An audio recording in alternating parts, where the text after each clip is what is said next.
తెలంగాణలో తక్కువ ఫీజులతో high quality results ఇస్తున్న ఏకైక సంస్థ తిరుమల్ ఐఏఎస్ ఇన్స్టిట్యూట్. ఒక్క రోజుతో ప్రపంచం ఆగిపోదు, కానీ అదేంటో న్యూ ఇయర్ అంటే చాలు ఫుల్గా తాగాలి.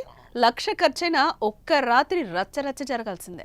పాత సంవత్సరం పోయిందనే బాధ, కొత్త సంవత్సరం వచ్చిందనే సరదాతో మొత్తానికి న్యూ ఇయర్ సెలబ్రేషన్స్కు మద్యం ఏరులై పారాల్సిందే. ఎప్పటిలాగే ఈసారి కూడా మందుబాబులు రికార్డు సృష్టించారు. మంచి నీడలా మద్యాన్ని తాగేశారు. డిసెంబర్ 31వ తేదీ ఒక్కరోజే రికార్డు స్థాయిలో మద్యం అమ్మకాలు జరిగాయి. సుమారు 403 కోట్ల మద్యాన్ని తాగేసి తెలంగాణ ప్రభుత్వానికి భారీగా ఆదాయాన్ని సమకూర్చారు. గతంతో పోల్చితే ఈసారి మద్యం అమ్మకాలు రికార్డు సృష్టించాయి. కేవలం 31వ తేదీనే కాదు, ఆఖరి సంవత్సరం ఆఖరి రోజుల్లో కూడా భారీగా తాగారు. డిసెంబర్ 28 నుంచి జనవరి 1 ఉదయం వరకు కేవలం 5 రోజుల్లోనే దాదాపు 1800 కోట్ల విలువైన మద్యం మందుబాబులు తాగేసినట్లుగా ఎక్సైజ్ శాఖ వర్గాలు వెల్లడించాయి.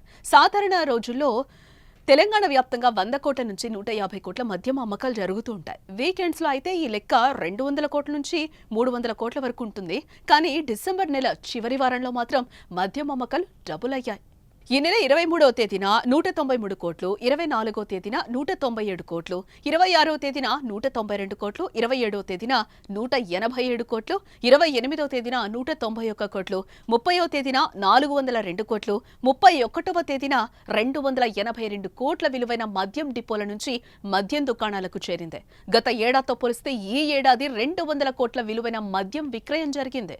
గత సంవత్సరం జనవరి నుంచి డిసెంబర్ వరకు తీసుకుంటే ఏకంగా 37,682 కోట్ల విలువైన 3.76 కోట్ల కేసులు లిక్కర్, 5.47 కోట్ల కేసుల బీర్లు అమ్ముడుపోయినట్లుగా అధికారిక గణాంకాలు తెలిపాయి. తెలంగాణ వ్యాప్తంగా 2,620 మద్యం షాపులు, 1,117 బార్ అండ్ రెస్టారెంట్లు, పబ్స్ ఉండగా ఆయా దుకాణాలకు 19 డిపోల నుంచి బావరేజ్ సంస్థ మద్యం సరఫరా చేస్తోంది. అటు ఏపీలోనూ ఇదే తరహా పరిస్థితి నెలకొంది. అక్కడ కూడా మందుబాబులు తగ్గేదేలే అన్నారు.